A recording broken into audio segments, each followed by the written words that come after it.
In a world ruled by swords, where China was torn apart by 7 mercilessly warring states, a man was born who was not destined to be an ordinary king. A child whose birth was shrouded in doubt, whose upbringing was marked by intrigue, and whose throne was built on blood. From the heart of chaos emerged a name that would change history forever. Was he a tyrant who burned books and buried scholars alive? Or a genius who forged the first unified state in Chinese history? How could a young man, not yet 40 years old, bring down kingdoms one after another and declare himself the first emperor? Not a king, but a ruler above all. This is not just a story of victory, but a tale of absolute power, a fear of death, and an empire born of fire and iron. This is the story of Qin Shi Huang, the man who unified China and terrorized it at the same time. Welcome to this new video in our series on the greatest kings in history. Qin Shi Huang, whose birth name was Ying Zheng, was born in 259 BCE at the height of the Warring States period, one of the bloodiest and most turbulent eras in Chinese history, when the land was divided into 7 major states locked in relentless struggle for power and survival. His birth was no ordinary event in this harsh world. It was shrouded in suspicion and intrigue from the very beginning, in an age when thrones were seized by force rather than inherited peacefully. Ying Zheng grew up in an exceptionally complex political environment, amid a long-standing debate over his true lineage. According to ancient historical sources, most notably records of the Grand Historian by Sima Qian, there were persistent rumors that his biological father may not have been Prince Zhuangxiang of Qin, but rather the ambitious merchant and politician Lu Buwei. Lu Buwei was a man of immense influence who, through his wealth and political cunning, engineered Zhuangxiang's rise to the throne and subsequently secured his own dominance at the heart of the Qin government. After the king's death in 247 BCE, Lu Buwei became regent for the young Ying Zheng, effectively controlling state affairs during a decisive period in Qin's ascent. Ying Zheng inherited a Qin state that was already the strongest militarily and administratively among the 7 kingdoms, largely due to the legalist reforms of Shangyang, which fundamentally transformed the nature of governance. Power was centralized in the hands of the ruler, aristocratic privileges were dismantled, social status was tied to military merit rather than lineage, and taxation and conscription systems were standardized. Though harsh and often brutal, these reforms turned Qin into a highly disciplined and efficient war machine capable of mobilization on an unprecedented scale. During his early reign, Ying Zheng was not the true ruler of Qin. The kingdom was governed through a fragile dual regency dominated by Lu Buwei and the Empress Dowager Zhao. This arrangement soon collapsed amid factional struggles at court. The crisis culminated in the Lao Ai affair, involving the Empress Dowager's secret lover who attempted a violent coup to seize power. Ying Zheng used this incident as a turning point. Lao Ai and his supporters were executed, Lu Buwei was exiled, and the young king finally consolidated absolute authority, ushering in an era of uncompromising autocratic rule. At this stage, the legalist philosopher and statesman Li Si emerged as one of the chief architects of Qin's imperial strategy. Rejecting Confucian moral governance, Li Si argued that power rested on strict laws, severe punishment, and calculated political manipulation. He devised a grand strategy to prevent alliances among rival states through diplomacy, bribery, internal subversion, and targeted assassinations when necessary. Ying Zheng then launched a systematic campaign of unification. The state of Han fell first, followed by Zhao after bitter and costly fighting. During this period he survived one of the most famous assassination attempts in Chinese history, when Jing Ke was sent by the state of Yan to kill him.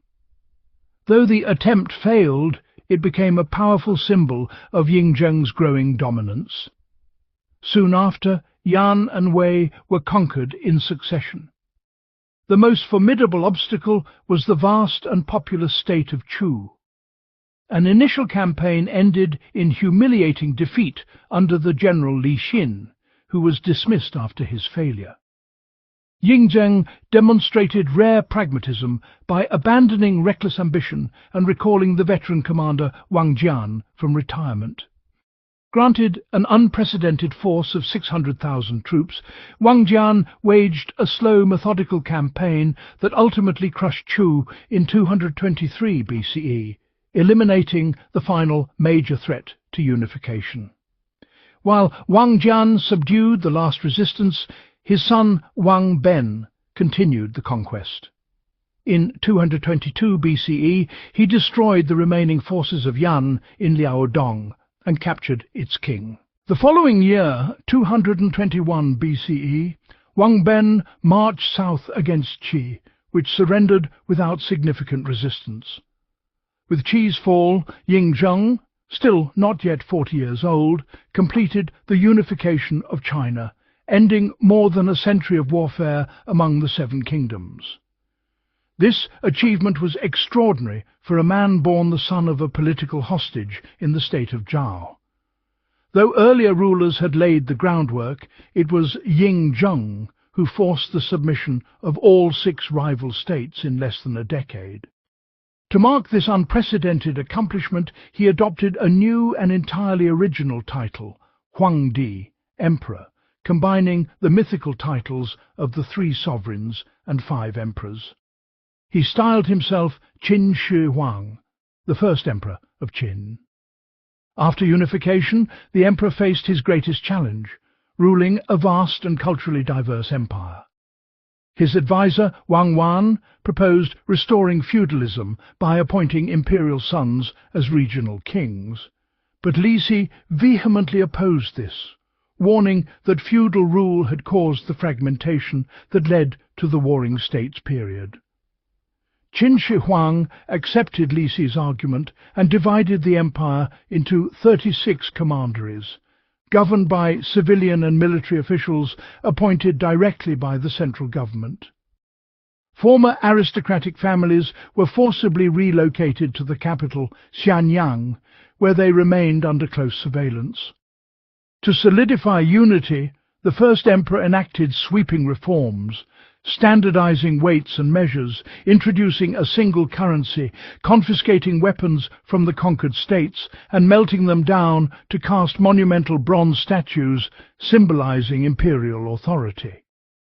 Most significant was the standardization of the written script, ensuring that imperial laws and decrees could be read and enforced across the empire despite regional linguistic differences. These measures were reinforced by a unified and notoriously harsh legal code. Punishments ranged from execution to forced labor, particularly on massive infrastructure projects such as the expansion and linking of early sections of the Great Wall, overseen by General Meng Tian, who also led campaigns against the Xiongnu in the north to secure the empire's frontiers. Qin Shi Huang did not rule solely from his capital. He undertook extensive imperial tours, visiting sacred sites such as Mount Tai, where he performed rituals and erected stone inscriptions proclaiming his achievements and the dawn of a new cosmic order. Yet these journeys also exposed his growing insecurity, especially when natural disasters disrupted rituals and repeated assassination attempts intensified his paranoia. By the second decade of his reign, his fear of death deepened into obsession. He dispatched expeditions in search of immortality while simultaneously suppressing intellectual dissent, particularly from Confucian scholars who criticized legalist absolutism. After consolidating political power, Qin Shi Huang turned decisively against independent thought. Under Li Si's guidance, books deemed incompatible with legalist doctrine were burned, with only limited copies preserved in imperial archives, in an attempt to sever intellectual ties to the past. As he entered his mid-40s, the emperor became increasingly violent and suspicious. He built secret passageways between palaces, enforced strict secrecy, and executed anyone suspected of revealing his movements. In 212 BCE, having lost faith in scholars promising eternal life, he ordered an investigation that culminated in the execution of 460 scholars, one of the most infamous episodes of his reign. Crown Prince Fusu warned that such policies would provoke rebellion, but his protest led to exile on the northern frontier. During his fifth imperial tour, accompanied by his youngest son Huai, Qin Shi Huang fell gravely ill and died in 210 BCE at the age of 49, after ruling as emperor for just 11 years. After his death, the eunuch Zhao Gao concealed the news and forged a succession decree. Fusu was forced to commit suicide, and Huai ascended the throne as Qin Shi. The first emperor was buried in a colossal mausoleum at Mount Li, constructed by hundreds of thousands of labourers and guarded by the Terracotta Army, a monumental testament to his obsession with eternal rule. The empire soon collapsed. Qin Shi ruled through terror under Zhao Gao's manipulation, provoking widespread revolts led by figures such as Chen Sheng. Li Si was executed, the second emperor was assassinated, and Qin rule ended in 207 BCE, when Liu Bang captured the capital. Though short-lived, the Qin legacy endured. Condemned as tyranny, yet foundational to the centralized imperial system adopted by the Han dynasty and all later Chinese states. Don't forget to subscribe. See you next time.